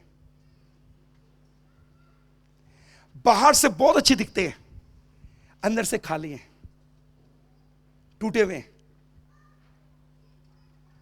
एक अजीब सी तन्हाई है उनके जीवन में। मैं आपको यीशु का दास होने के नाते कहना चाहूंगा, अगर लोगों ने आपको नकार दिया, अगर लोगों ने आपको रद्द कर दिया, अगर आप रिजेक्टेड हैं और नेग्लेक्टेड हैं, हर वो व्यक्ति, बाइबल और बाइबल के बाहर का इतिहास पढ़ के देख लीजिए, हर वो व्यक्ति जो नेग्लेक्टेड और रिजेक्टेड है वो परमेश्वर के हमेशा सिलेक्टेड है। कोई भी व्यक्ति अगर यहां ऐसा है जिसे लगता है कि उसे नकार दिया गया, मैं आपको कहना चाहता हूं आप परमेश्वर के द्वारा चुन लिए गए हैं, आप उसके काम के लिए अलग कर लिए गए हैं। वो आपसे अपनी बड़ी महिमा लेगा। बोलिए हालेलुया, हालेलुया। आप परमेश्वर की सामर्थ को नहीं जानते वो क्या कर सकता है। एक छोटी सी बात बताऊं, एक प्रीचर ने कहा कि हमारा प्रभु थोड़ा अलग है। वो अलग ही है हमारा प्रभु। उन्होंने कई जनाजे खराब कर दिए। हमारा प्रभु थोड़ा अलग है, उन्होंने कई जनाजे खराब किए। नाइन नगर की विधवा का बेटा मर गया, वो जनाजा करने के लिए जा रहे हैं, यीशु मसीह उनके सामने आ गए, पहला जनाजा खराब किया, बोले दोबारा दफनाना, उसको जिंदा कर दिया। वो यायर की बेटी मर गई, एक और जनाजा खराब किया। फिर वो लाजर मर गया, उसको तो रखे भी चौथा दिन हो गया था। प्रभु ने कहा भाई एक और जनाजा खराब कर देते हैं, उसका भी खराब कर दिया। लाजर का भी जनाजा खराब किया, उसको जिंदा कर दिया। बोले दोबारा करना, फिर दोबारा कभी करना। कमाल की बात है, अपना भी कर लिया। लोगों ने दफनाया, खुद भी जिंदा हो गए, अपना भी खराब कर लिया। और बड़ी गुड न्यूज बताता हूं, अगर उसके आने में देरी है आपका भी खराब कर देगा एक दिन। अगर उसके आने में देरी है आपका भी खराब करके रहेगा। बोलिए आमीन।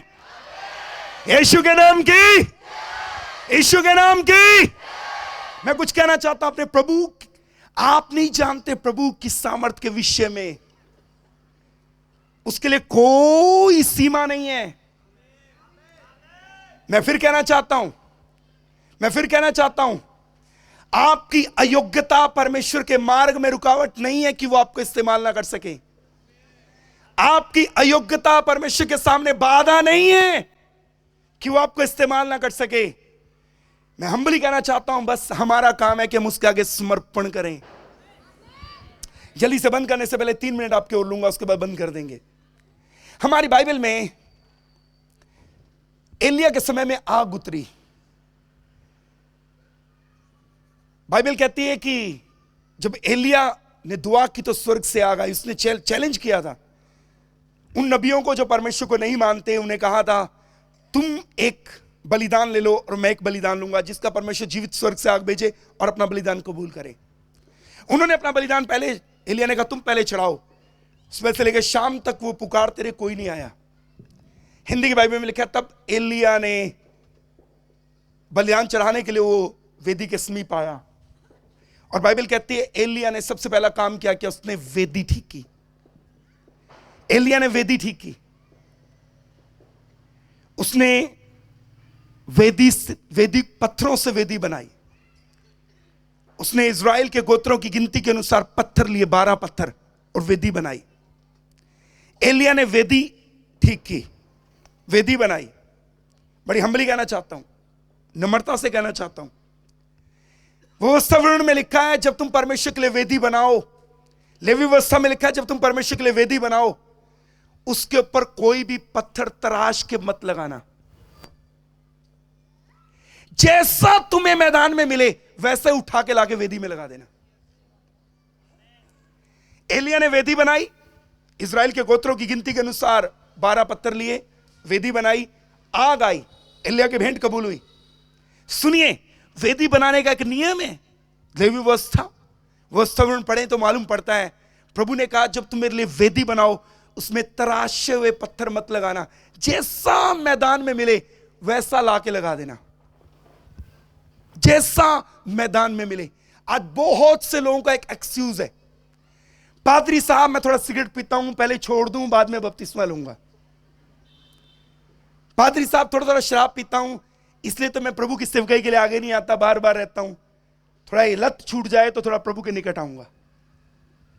मैं दावा करता हूं आज की रात यहां से, आप अपनी खुद की सामर्थ्य से एक झूठ बोलना नहीं छोड़ सकते। अगर हम अपनी स्वयं की ताकत से पाप से आजाद हो गए होते तो यीशु को यहां आने की क्या आवश्यकता थी? हम तो खुद ब खुद पवित्र होकर चले जाते। लेकिन इसका अर्थ यह भी नहीं है कि हमें कुछ नहीं करना। मैं लुधियाना में 1 साल में 3 बार बोलता हूं, जब आप वो करते हैं जो आप कर सकते हैं, तब प्रभु वो करेगा जो आप नहीं कर सकते। आप वो कीजिए जो आप कर सकते हैं। यह साझेदारी है, यह साझेदारी है। जैसे पत्थर मिले वैसे लाकर वेदी के ऊपर लगा दो। जैसे पत्थर मिले वैसे लाके लगा दो। जैसे पत्थर मैदान में मिले वैसे लाके लगाओ, तराशो मत। मैं आपको कहना चाहता हूं मेरे प्रियो, प्रभु ने नई वाचा बांधी है हमारे साथ, और नई वाचा ये है, प्रभु कहते हैं मैं आप उनके हृदयों को शुद्ध और पवित्र करूंगा और उनके मन को ऐसा बनाऊंगा वो मुझसे अलग होना ना चाहेंगे। ये नई वाचा है। मैं आप उनके हृदयों के ऊपर, अब मांस रूपी हृदयों के ऊपर अपनी व्यवस्था को लिखूंगा। ये नई वाचा है। प्रभु कहते मैं उनके हृदय को ऐसा बनाऊंगा वो मुझसे अलग होना ना चाहेंगे। पत्थर का हृदय निकालकर उन्हें मांस का हृदय दूंगा। ये नई वाचा है। हमारा काम है जैसे भी हैं, जैसे पत्थर मैदान में मिले वैसे वेदी पे लगाने हैं। जैसे भी हैं, पापी हैं, गुनाहगार हैं, व्यभिचारी हैं, नशे में, एडिक्शन में, उसके पास आ जाएं और घुटने टेक कर कहें प्रभु मैं बदलना चाहता हूं। सुनिए, यह 50-50% की साझेदारी है। आपका काम, सबसे पहला काम एक है, और वो काम है एक ट्रू डिजायर रखना, एक सच्ची इच्छा रखना, प्रभु मैं बदलना चाहता हूं। आपका काम एक ही है, एक ट्रू डिजायर, एक सच्ची इच्छा। प्रभु मैं इस नशे से, इस एडिक्शन से, इस व्यभिचार से, इस गलत रिश्ते से, इस रॉन्ग रिलेशनशिप से, इस गलत संबंध से, इस अशुद्धता से मैं सच में बाहर आना चाहता हूं। एक ट्रू डिजायर, सिर्फ आपका यह काम है। यह इच्छा लेकर प्रभु के आगे घुटने टेक कर बैठ जाइए और कहिए प्रभु तुम मुझे बदल दे, मैं बदलना चाहता हूं। मैं आपको कहना चाहता हूं जैसे हैं वैसे ही आ जाओ। जब आप एक ट्रू डिजायर, बदलने की इच्छा लेकर आओगे, उसकी आग आएगी, आपको अपने आप शुद्ध कर देगी। कोई कहे हालेलुया, कोई कहे हालेलुया, हालेलुया, कोई हाथ उठाकर कहे हालेलुया। उसकी आग आएगी, आपको अपने आप शुद्ध कर देगी। कोई कहे आमीन, कोई कहे आमीन, हालेलुया। आपका सिर्फ एक काम है, एक सच्ची इच्छा बदलने की हृदय में लेकर प्रभु के पास आना। एक गवाही शेयर करना चाहता हूं, आधे मिनट की है। मैं पठानकोट में था। पठानकोट पंजाब का एक फेमस सिटी है, पठानकोट। उस सिटी में पास्टर सुभाष खिलजी और हम इकट्ठे मिलकर एक सभा में गए। परमेश्वर के अभिषेक दास पास्टर सुभाष खिलजी और अर्नसमल जी के साथ मिनिस्ट्री करते थे। हम वेदी के ऊपर इकट्ठे थे। मीटिंग सभा समाप्त होने के बाद इधर से घूमकर हमारे पास स्टेज के ऊपर एक पठानकोट का प्रतिष्ठित परिवार आया। एक भाई आया, वो एक सीनियर ऑफिसर था। उसकी वाइफ हमारे पंजाब गवर्नमेंट में बहुत बड़ी ऑफिसर है, दुनिया में नाम है उनका। और वो दोनों पति पत्नी अपने एक जवान लड़के को लेकर हमारे पास आ गए। हम दोनों प्रभु के दास मंच के ऊपर थे और उस जवान लड़के को सामने खड़ा करके उसकी मां ने आंसुओं से कहा, एक ही बेटा है, ड्रग लेता है, मेडिकल नशा करता है, ना करे तो इसके हाथ कांपते हैं, पेशाब पेंट में निकल जाता है। अगर ड्रग नहीं लेता ना, इतनी वीकनेस है इसकी बॉडी के अंदर कि बिस्तर के ऊपर पेशाब कर देता है। हम किसी रिश्तेदार के यहां जाएं, बिना ड्रग लिए जाएगा, उनके सोफे पे बैठे बैठे पेशाब निकल जाएगा इसका। एक टूटे हृदय के साथ एक मां और बाप हमारे सामने आए। समाज में नाम है, दुनिया में नाम है, रुतबा है, अधिकारी हैं, दुनिया भर में लोग उनको जानते हैं। मुझे अभी भी याद है, परमेश्वर के श्रेष्ठ दास पास्टर सुभाष गिल जी ने उस जवान बेटे का हाथ पकड़ा, उसकी आंखों में आंखें डाल के पूछा, बेटा एक क्वेश्चन है, क्या तुम सच में इसे छोड़ना चाहते हो? और वो लड़का टूट गया, घुटनों पे आ गया, उनके पांव पकड़ने लगा और मुंह पे हाथ मारने लगा। मैं तंग हूं, मैं तंग हूं, मैं तंग हूं, मैं छूटना चाहता हूं, कोई छुड़ाए मुझे। और रोने लगा। परमेश्वर के दास ने जैसे उसको टच किया प्रार्थना के लिए, उधड़ाम से पीछे गिरा। थोड़ी देर के बाद उठा, उससे पूछा क्या हुआ? कहता मुझे लगा मेरा सारा बोझ हट गया, मुझे लगा मैं आजाद हूं, मुझे लगा मेरा हृदय नया हो गया है, मेरे शरीर को मैं नया महसूस कर रहा हूं। वो जंप करने लगा स्टेज के ऊपर, वो जंप करने लगा, वो कूदने लगा स्टेज के ऊपर। आपका काम है एक ट्रू डिजायर लेकर प्रभु के पास आना। उसकी अग्नि आएगी, वो अपने आप शुद्ध कर देगी। हेलो, मैं नहीं चाहता हमने 3 दिन यहां मीटिंग की, हम प्रचार करें, आप तालियां बजाएं, कोई एंटरटेनमेंट तो नहीं था ना। हमने आपको उत्साहित किया कि प्रभु के ऊपर विश्वास करो। लेकिन हम आपको यह भी बता के जाना चाहते हैं कि अगर इन कन्वेंशंस में आप में से किसी व्यक्ति ने जो प्रभु से दूर अगर अपना जीवन प्रभु को नहीं दिया, तो ये कन्वेंशन हमारी व्यर्थ है। इस कन्वेंशन का इतिहास है। शालोम फेलोशिप चर्च के सीनियर पादरी साहब ने इसी कन्वेंशन में अपनी छोटी उम्र में संडे स्कूल में इसी कन्वेंशन में प्रभु को जीवन दिया था। आज वो हमारी चर्च के सीनियर प्रीस्ट हैं। उनका नाम है पास्टर प्रबोध के सिंह। आरपी चर्च में उनकी मम्मी रहते हैं। इसी कन्वेंशन में उन्होंने अपना जीवन प्रभु को दिया था। मैं बंद करने से पहले, ये अंतिम शाम है, एक आह्वान देना चाहता हूं, एक ऑल्टर कॉल देना चाहता हूं। आप में से कौन है जो किसी पाप में, व्यभिचार में, नशे में, गलत संबंध में है, किसी एडिक्शन में है, किसी गलत संगति में है, किसी रॉन्ग रिलेशनशिप में है, और आप चाहते हैं मैं उसे छोड़ना, आप चाहते हैं, मैं चाहता हूं मैं उसे छोड़ दूं, और चाहकर भी नहीं छूट रहा। आज एक ट्रू डिजायर लेकर सामने आ जाइए। आज की रात प्रभु यहां है आपको बदलने के लिए। मैं चाहूंगा आए, अपने स्थानों पर खड़े हो जाएं। आए, अपने स्थानों पर खड़े हो जाएं।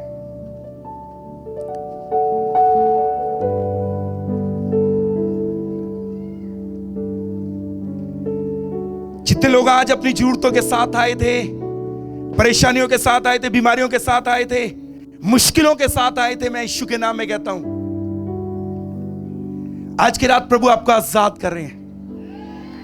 हिंदी की बाइबल में लिखा है, जिन मिस्रियों को तुम आज देखते हो, आज के बाद कभी ना देखोगे। मैं यीशु का दास होने के नाते हर डिजीज को कमांड करता हूं, हर बीमारी को आज्ञा देता हूं, चाहे ट्यूमर हो, चाहे किडनी की बीमारी हो, चाहे हार्ट की डिजीज हो, चाहे वो स्किन के रोग हो, चाहे वो बहरेपन की, अंधेपन की, गूंगेपन की कोई बीमारी क्यों ना हो, यीशु के नाम में हर बीमारी को कमांड करते हैं, चाहे वो एड्स हो, ट्यूमर हो, कैंसर हो, यीशु के नाम में आज्ञा करते हैं अभी और इसी समय इनके शरीरों से बाहर निकले यीशु के नाम में। हम यीशु नासरी के कोड़ों की मार की सामर्थ के द्वारा एक एक बीमार के लिए शिफा को ले लेते हैं। अपनी बीमारी के स्थान के ऊपर अपना हाथ रखें, अपनी बीमारी के स्थान के ऊपर अपना हाथ रखें, विश्वास से हाथ रखें, अपनी बीमारी के स्थान के ऊपर विश्वास से अपना हाथ रखें। यीशु नासरी के नाम से कहते हैं, इनके हाथ के नीचे जितनी बीमारी हैं, रसोलियां, पथरियां, गिल्टियां, ट्यूमर, यीशु के नाम में जाएं। ट्यूमर, रसोलियां, यीशु के नाम में मेल्ट हो बॉडी में, इसी समय गायब हो। घुटनों का दर्द जाए, स्पाइन का दर्द जाए, ब्रेन ट्यूमर जाए यीशु के नाम में, कैंसर जाए यीशु के नाम में, एड्स जाए यीशु के नाम में। हालेलुया। हम एक एक शरीर को यीशु के नाम में अनॉइंट करते हैं हीलिंग के लिए। हम चंगाइयों की घोषणा करते हैं इनके शरीरों के ऊपर, यीशु के कोड़ों की मार की सामर्थ की घोषणा करते हैं। कोई किसी बंधन में आया है, बंधन कोई भी क्यों ना हो, कर्जे का बंधन, गरीबी का बंधन, निर्धनता का बंधन, बेरोजगारी का बंधन, दुष्टात्माओं का बंधन, यीशु के नाम में नशे का बंधन, कोई भी बंधन क्यों ना हो, आज की रात हर एक बंधन यीशु के नाम में इनके जीवन के ऊपर से ब्रेक करते हैं। हालेलुया। प्रभु की सामर्थ्य ने छुए और आजाद हो, ये अपने आश्चर्य कर्म को पाए आज की रात। हर वो व्यक्ति, जैसा मैंने कहा, जो किसी भी एडिक्शन से, किसी गलत रिश्ते से, किसी गलत संबंध से, किसी अशुद्धता से, किसी नशे से, किसी रॉन्ग रिलेशनशिप, किसी भी चीज से जो आजाद होना चाहता है, मैं उनको आह्वान देता हूं, कृपया आगे आ जाएं। आज की रात आपके लिए यीशु आपको बुला रहे हैं। अब आगे आ जाएं। अब आजाद होना चाहते हैं, अब आगे आ जाएं। बाइबल में लिखा है, पत्थर जैसे मैदान में मिले उन्हें उठाइए और वेदी पे लगाइए। आप जैसे भी हैं, आप अशुद्धताओं से भरे हुए जैसे भी यहां आ जाइए। आज की रात यीशु का लहू यहां है आपकी अशुद्धताओं को धोने के लिए, आपके पापों को धोने के लिए, आपके जीवन को बदलने के लिए। परमेश्वर की सामर्थ्य यहां है। आगे आइए। और बहुत से भाई बहन जिन्हें आगे आने की आवश्यकता है, जो आजाद होना चाहते हैं, वो आगे आए। एक लंबे समय से हो सकता है आप किसी ड्रग में उलझे हैं, किसी एडिक्शन में हैं, किसी गलत संबंध में हैं। हो सकता है आप विवाहिता हैं, लेकिन उसके बावजूद भी आप गलत रिश्तों में उलझे हुए हैं।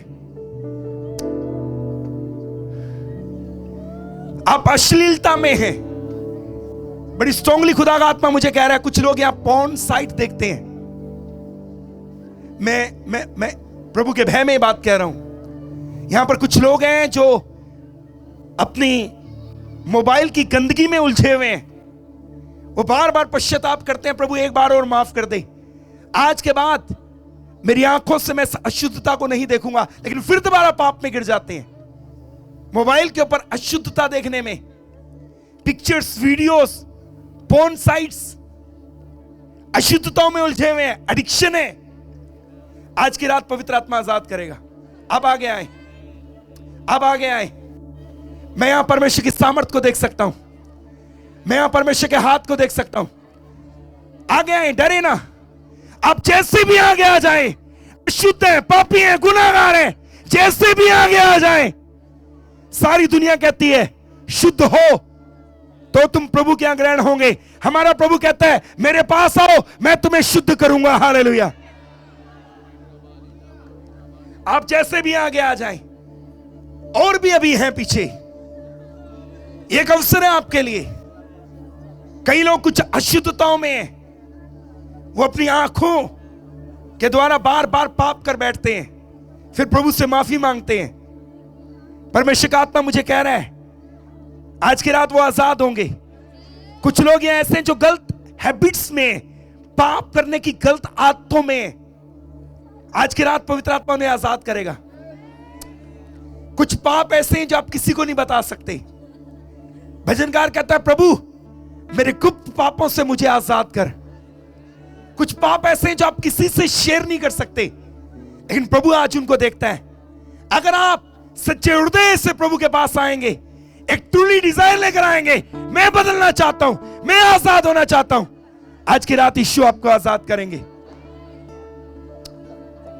अपने हाथों को उठाएं, अपना राइट हैंड उठाएं, राइट हैंड, अपना राइट हैंड उठाएं। आप मेरे पीछे बोल के एक प्रेयर कर सकते हैं। अगर आप आगे नहीं भी आए, कोई समस्या नहीं है। आप जहां भी खड़े हैं, प्रभु आपको देखते हैं, प्रभु आपके हृदय को देखते हैं, प्रभु आपको नाम से जानते हैं। उसने आपके चित्र को अपनी हथेली पर खोद कर बनाया। आप उसके आंख से छिपे नहीं हैं। अगर आप आगे नहीं भी आए, आप जहां भी खड़े हैं, अगर आप बदलना चाहते हैं, आपने लाखों कोशिशें की कि मैं बदल जाऊं स्वयं से, और आप असफल रहे, लेकिन आज की रात यीशु का लहू यहां है आपको आजाद करने के लिए। उसकी पुनरुत्थान की सामर्थ्य यहां है। अपना राइट हैंड उठाएं, अपना राइट हैंड उठाएं, अपना राइट हैंड उठाएं। और मेरे पीछे बोलकर इस प्रार्थना को करें। प्लीज आप मेरे पीछे बोलकर इस प्रार्थना को कर सकते हैं। आप मेरे पीछे बोलकर इस प्रार्थना को कर सकते हैं।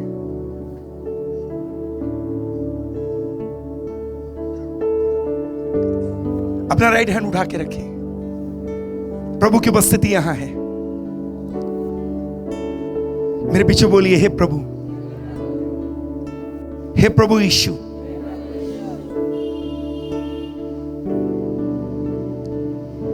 मैं आपके पास आता हूं।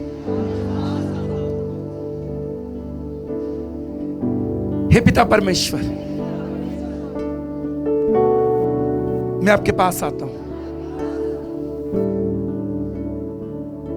अपनी अशुद्धताओं के साथ आता हूं। मैं मान लेता हूं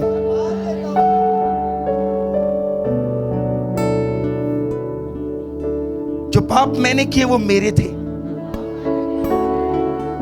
मैं उनमें स्वयं इन्वॉल्व था। वो मेरी इच्छा से मैंने किए। लेकिन आज की रात प्रभु, मैं अपना हाथ उठाकर कहता हूं, मुझे आपकी आवश्यकता है। अपने टूटे हृदय को लेकर आपके पास आता हूं। मैं थक चुका हूं। मैं और इस भार को नहीं उठा सकता। अपने टूटे हृदय लेकर आपके समीप आता हूं।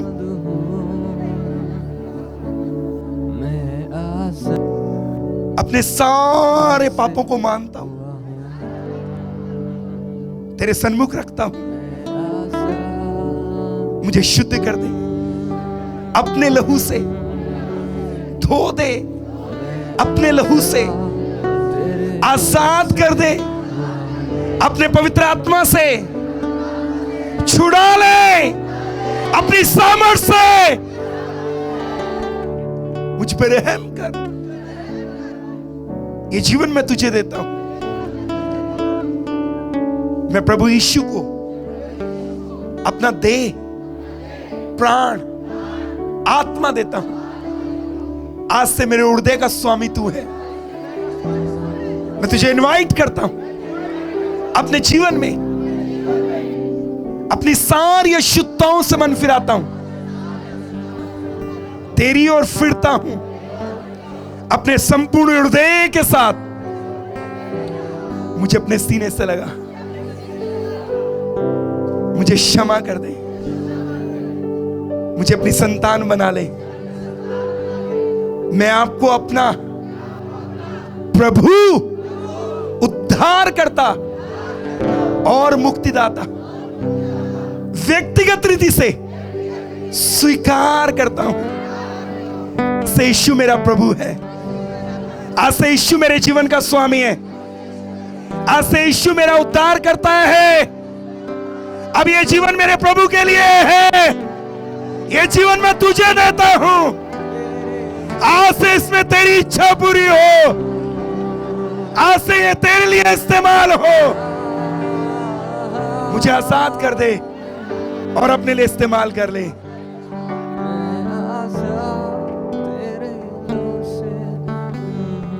अपने हाथ को उठाए रखें। अपने हाथ को उठाए रखें। मैं आत्मा में, सुनिए सुनिए, मैं कुछ कहना चाहता हूं। मैं आत्मा में महसूस कर रहा हूं इस स्थान के ऊपर कई दिल बदल रहे हैं, कईयों के बंधन टूट रहे हैं, कईयों को अंधकार की शक्तियां छोड़ के जा रही हैं, कई रिहा हो रहे हैं। मैं श्रापों को टूटते देख रहा हूं। मैं दुष्ट आत्माओं को जाते हुए देख रहा हूं। मैं अशुद्धता की आत्मा को जाते हुए देख रहा हूं। मैं नशे के बंधनों को टूटते हुए देख रहा हूं। मैं व्यभिचार की गंदी दुष्ट आत्मा को जाते हुए देख रहा हूं। मैं लोगों को आजाद होते हुए देख रहा हूं। आप प्रेसिंग करें, आप ताली बजाएं, आप परमेश्वर की स्तुति करें, आप प्रेसिंग करें, जोर से ताली बजाएं, परमेश्वर को धन्यवाद दें अपने छुटकारे के लिए, अपने छुटकारे के लिए, अपने छुटकारे के लिए, अपने छुटकारे के लिए जोर से धन्यवाद दें। अपनी चंगाई के लिए, अपने छुटकारे के लिए, अपनी रिहाई के लिए, अपने आश्चर्यक्रम के लिए धन्यवाद दे। Yes yes yes yes yes yes. अभी भी लोग आजाद हो रहे हैं, अभी भी लोग आजाद हो रहे हैं, अभी भी अशुद्धता की आत्माएं निकल रही हैं, मन नए हो रहे हैं। इस स्थान के ऊपर एक बड़ा छुटकारा हो रहा है। ओ ये सेलिब्रेशन है, ये उत्सव है, चंगाइयों का उत्सव, छुटकारे का उत्सव, गवाहियों का उत्सव। ओ हालेलुया हालेलुया हालेलुया हालेलुया।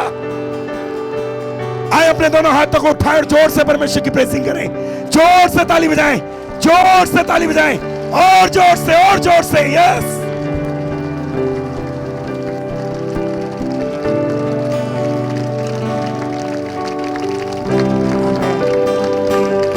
ओके। बंद करने से पहले अपने दोनों हाथों को उठाएं, दोनों हाथों को। सब जन जितने पूरे पंडाल में जितने भाई बहन है, हर एक व्यक्ति, चाहे पुराने विश्वासी, चाहे अपने अपने हाथों को उठाइए, दोनों हाथों को उठाइए। हर जन अपने दोनों हाथों को उठाए और मेरे पीछे इतना ऊंचा घोषणा करनी है आपने कि सब जगह आवाज गूंजनी चाहिए।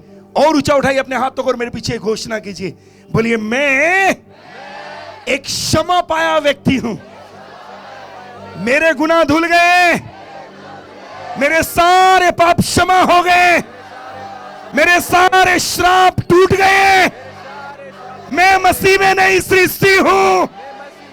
आज मेरी जिंदगी में एक नया अध्याय शुरू हुआ है।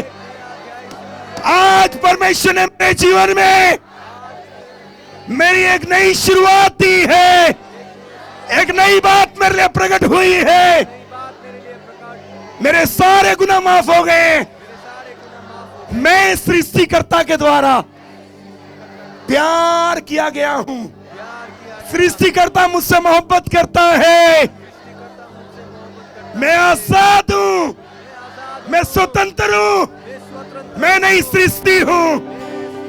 आमीन आमीन आमीन आमीन।